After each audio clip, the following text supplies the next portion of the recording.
My daughter leaned in during dessert. Her hand was cold against mine. "Mom," she whispered, "we need to leave. Now!" Her voice trembled, but her eyes didn't. I blanked. What happened? She didn't answer, just said, "You didn't look under the table." So I did. And that's when everything snapped into place. Beneath the lace tablecloth, tucked against my brother's polished dress shoe, was a phone. The screen was dimmed, but just visible. The red recording bar was on. Audio. He'd been recording us. Again. 10 minutes earlier, the room had been warm. My mother's roast filled the air. Wine glasses clinked. My father laughed too loudly, probably at something that wasn't funny. My brother, Daniel, sat across from me, cutting into his steak with surgeon-like precision. It looked like a normal family dinner. But normal died in this house years ago. When I was 17, Daniel pulled me aside during a camping trip. "You're adopted," he said flatly. "Mom told me when I was 8. I laughed, thought he was joking. He wasn't. I confronted my parents. They denied it, lied with tears in their eyes, claimed he was jealous, manipulative. So I believed them, because who would lie like that? Daniel, that's who.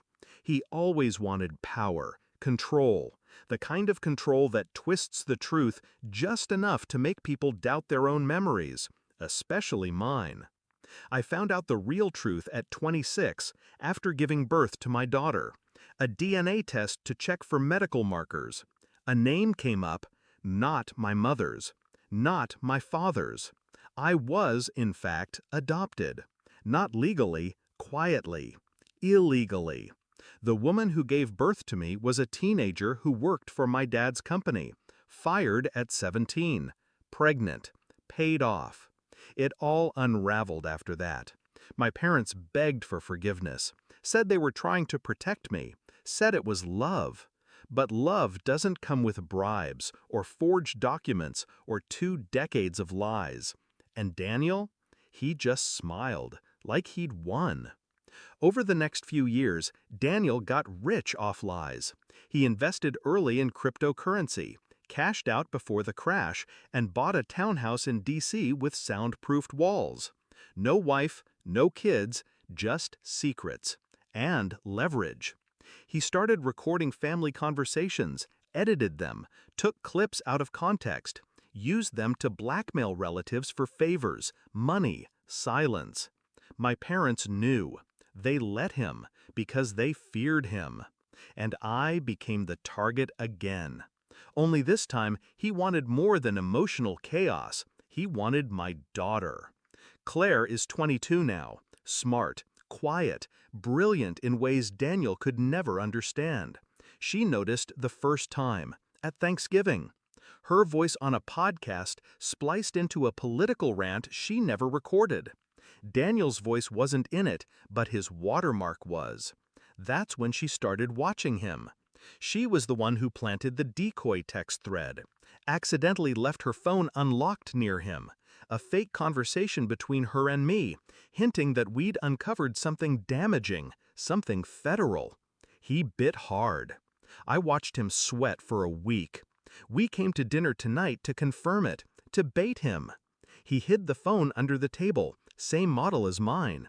He thought I wouldn't notice the switch, but Claire did. She always does. When she whispered, I looked under the table, saw the red recording bar. I nodded. Then I stood up. "Claire and I have to go," I said calmly. My mother froze. "But dessert!"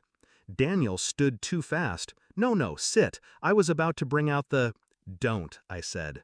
And then, to Claire, "Call Agent Dorsey." My parents' faces fell. Daniel's smirk cracked. He didn't know we'd recorded him. He didn't know the SD card in Claire's pendant held 3 months of audio. Him coercing my father, threatening my mother, laughing about what he did to Rachel, our cousin, back in 2009. That last one was the nail in the coffin. She finally came forward, swore an affidavit, said she'd testify. Daniel was arrested the next morning. Wiretapping, extortion, sexual coercion, digital manipulation. The list was long. My parents called us 30 times that day. My mother left voicemails sobbing. My father begged for mercy. They weren't crying for justice. They were crying because the Dolden sun was gone and their web of lies had collapsed.